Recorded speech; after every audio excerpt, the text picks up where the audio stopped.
the whole idea of killing Khamenei, and now everything will fall into place. I mean, his son has taken over now, and it has to be pointed out that the Americans killed his father, his mother, they killed his wife, they killed his sister, and they killed his son. I mean, the Yeah.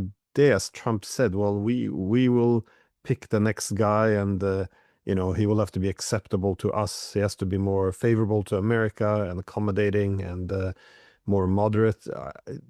It doesn't make any sense. How can you burn down the country and again, just if you look at the new leader, slaughter his whole family, and then assume that they will just fall in line. If you look at the culture in Iran, the martyrdom culture, which is strong, you can say among Shiites in general, this was always crazy, but for somehow this seemed to have been the assumption. But how do you see though the possibility of this war spreading? Because of course they're attacking U.S. bases, which covers a lot of country. So you have U.S. proxies being used, such as Kurds, which could then trigger a civil war in a country of 90 million people. There's now, I mean, the American and British media, especially, they're all up in arms that Russia is giving intelligence to Iran to try to, make Trump push harder against Russia in Ukraine, even though this, is yeah, also a dangerous path. I'm not sure if what to what extent China would get involved. I mean, do you see a pathway here from it being coming a proper regional war or a world war? How do you see this? Well, first of all, I don't think there's an off-ramp for this war. I think it's very hard to de-escalate. The idea that the Americans will just give up their petrodollar and their American bases and just go home is just absurd. That is not how empires behave. Also, Israel, because it wants to achieve the Greater Israel Project, is heavily invested in creating a regional conflagration to create as much havoc as possible so that they could destroy the region and then be the only one left standing. Okay, and so what Israel wants to do is drag everyone into the war, including Turkey, including Saudi Arabia, including basically the entire Middle East. And so during the first couple of days, there was reporting that an Iranian drone had struck a Saudi Aramco oil facility. And so Aramco closed down all its energy production. But then later reporting came out to reveal that actually the drone came from Lebanon. So it didn't come from the east, it came from the west, which meant Israel.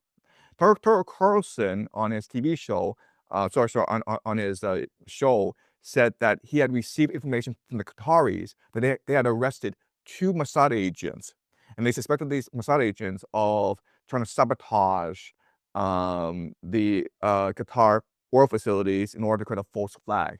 So the Israelis are heavily invested in trying to create as much conflict between the GCC and Iran as possible. And now there's talk of Turkey coming in as well. Recently, there was a drone attack from Iran against Azerbaijan. And Azerbaijan was very angry about this and even floated the possibility of sending in ground troops against Iran. But then it was later discovered that this was probably a false flag of the Israelis. So the Israelis are heavily interested in spreading this war as far as possible and creating as much destruction as possible. And they want this war to continue for as long as possible because they have nuclear weapons. So the Iranians are not going to hit them too hard. The Iranians are going to hit the GCC much harder. And so it's just for the Israelis, they just have to endure, right? It's a war of attrition. And then once Saudi Arabia is destroyed, once the GCC is destroyed, then Israel will be the only power left standing. Okay, so that is Israel's intention. Other nations will eventually have to be drawn in as well. So one wild card is Pakistan. So during the 12th Day War, Pakistan supported Iran. But after that, a few months after that, Saudi Arabia signed a mutual defense pact with Pakistan. So if Saudi Arabia is attacked, Pakistan must come to its aid. And we know that Pakistan has nuclear weapons. So it is very likely that at some point, Saudi Arabia will join this war on behalf of the Americans. Because the animosity between Saudi Arabia and Iran go way back. Iran is a theocracy. Saudi Arabia is a monarchy. And they see each other as as heretical, okay, as against Islam. The Iranians hate Saudi Arabia because Saudi Arabia is the home of Mecca and Medina, the two holiest sites in the Islamic world. At the same time, they host a lot of American soldiers. These are infidels in the eyes of the Iranians. And so the Iranians are heavily interested in trying to topple the Saudi regime. And they're going to apply pressure to cause uprisings throughout the GCC. And I believe that at some point, the Saudi government will decide to enter this war. And if they enter this war, then Pakistan is obligated to enter this war as well. If the Americans were to launch a ground invasion, it would make sense to attack from multiple vectors. And one vector would be from Pakistan. Another vector, of course, would be from Iraq. The last vector would be from Azerbaijan. They would also try to seize the Strait of Hormuz as soon as possible in order to maintain global trade. So that in the short term, we can expect the entire Middle East to be engulfed in this war at some point. In the long term, eventually, the Southeast Asian economies will have to intervene. So South Korea and Japan are extremely reliant on oil from the Strait of Hormuz. In fact, they would basically starve to death if it were not from this oil from the Strait of Hormuz. But there's a wild card, and that's North Korea. So if you're North Korea and you are analyzing the situation, you recognize that now's the perfect opportunity to threaten South Korea because Americans are distracted in the Middle East, and the South Koreans don't have access to the oil they need to protect themselves against the North Koreans. So just threaten South Korea, and then the Americans are forced to divert their attention back to Southeast Asia, and Japan is forced to come into this conflict as well. And the North Koreans aren't doing this to start a war. That'd be suicidal. They're doing this to extort as much as possible from South Korea and Japan. And so I expect that to happen as well.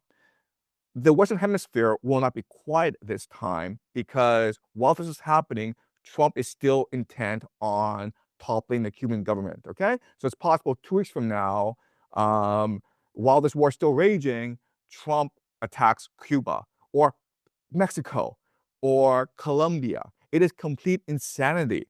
But this is, again, unfortunately, this is the way an empire behaves as it declines.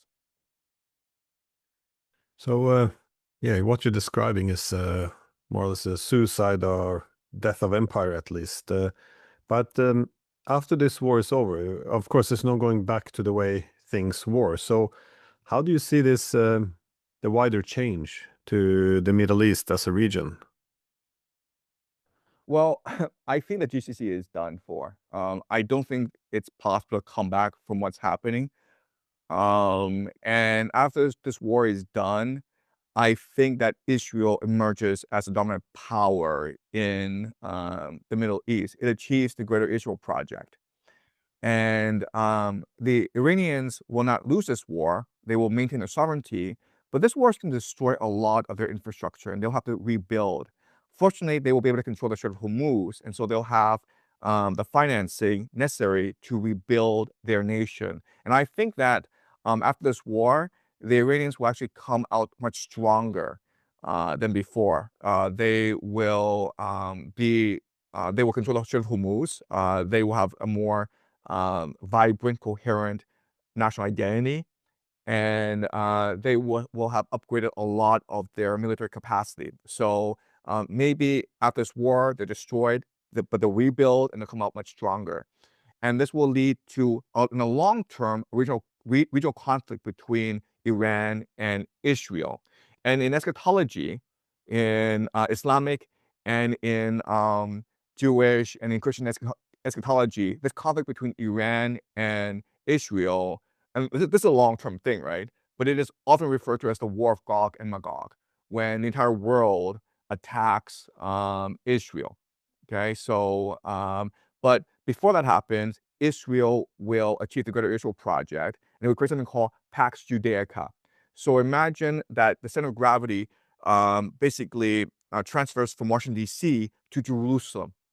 Why? Because at this point in history, Israel, it controls all global trade. It's already built the Ben Gurion Canal, which cuts through Gaza and replaces the Suez Canal. It is the technological and financial center of the Middle East because the GCC has been destroyed, and so whatever oil money there is invested into Israel. You know, the Indian Prime Minister Modi visited Netanyahu before the war struck out, before the war began, and it was a very pleasant meeting. And the reason why is that in order to build Pax Israel needs to import millions and millions of cheap laborers, and India is the best source of cheap laborers for Israel. So I think that that is what they have in mind. You know, a lot of technological companies in the United States, Google, NVIDIA, Oracle, they will probably move to Jerusalem and help build the technological center of the world, create an AI surveillance state. So these past few decades, they create this surveillance model in Gaza, and then they'll just scale it out to include the entire Middle East. So that's what I see happening. In the short term, this war will be devastating. In the midterm, Israel will achieve the Greater Israel Project and create Pax Judaica. In the long term, Israel will face the world in a global conflict. But to what extent would Israel be in a position to project this kind of power? Because after this war, there would be seemingly a very diminished U.S. presence in at least the ability to project power in the Middle East. Turkey is also growing more concerned about Israel. Indeed, the Israelis also have a very tough rhetoric about Turkey and especially Erdogan. And with the war as well, the amount of destruction that will be levied against the Israelis, the economic complications, the demographic problems, as many settlers might be simply leaving. I mean, it's not a big country. What is this, like 8 million people now, 7, 8? How would they be able to, I guess, sustain themselves in this region once all of these things begin to kick in? Also, Right. political So I think, instability one could add to the list, I guess. Yeah.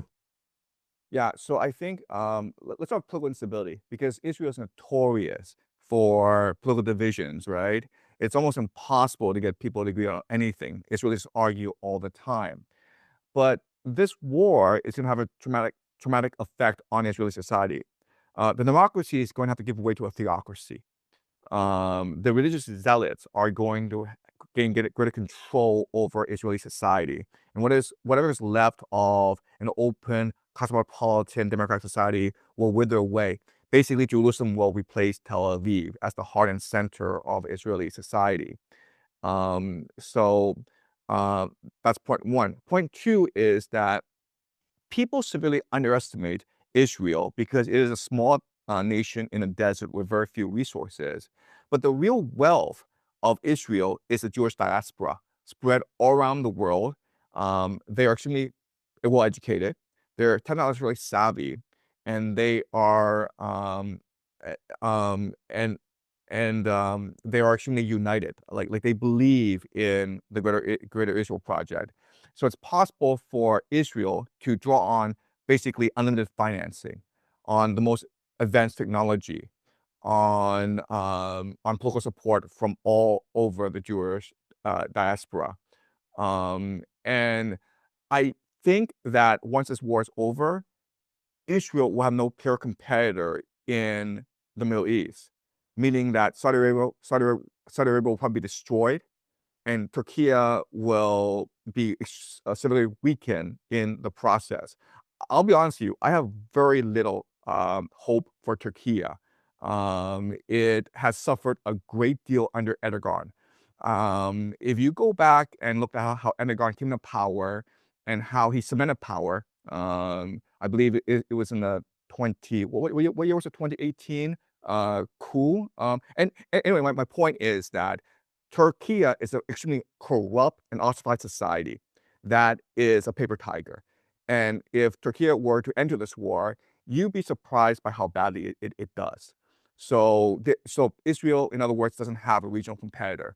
Iran will be a competitor in the future, but that is in the future.